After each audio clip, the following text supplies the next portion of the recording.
السلام علیکم۔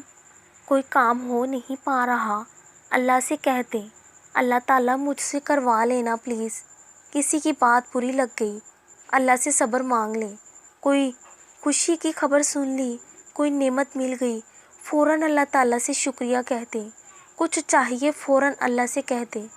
ایون دنیا کی ہی کوئی چیز چاہیے ہو، دیکھیں یہی تو تعلق ہے جو آپ کو بنانا ہے اپنے رب سے۔ نہ گھبرائیں، نہ جھجکیں، نہ فاصلے رکھیں۔ وہ آپ کا اپنا ہی تو رب ہے، وہ تو محبت کرنے والا ہے، وہ تو اٹینشن دینے والا ہے، وہ تو دل میں کی گئی باتیں بھی سن لینے والا ہے۔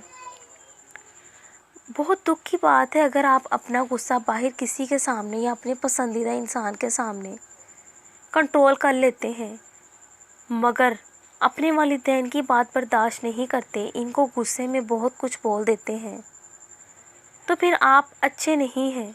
آج کے بعد کوشش کریں کہ جب غصہ آئے تو سوچیں کہ والدین کو اف تک نہ کہنے کا حکم ہے، تو آپ نے اپنے رب کی رضا کے لیے اپنے والدین کے سامنے اپنے غصے کو کنٹرول کرنا ہے، چاہے کچھ بھی ہو جائے۔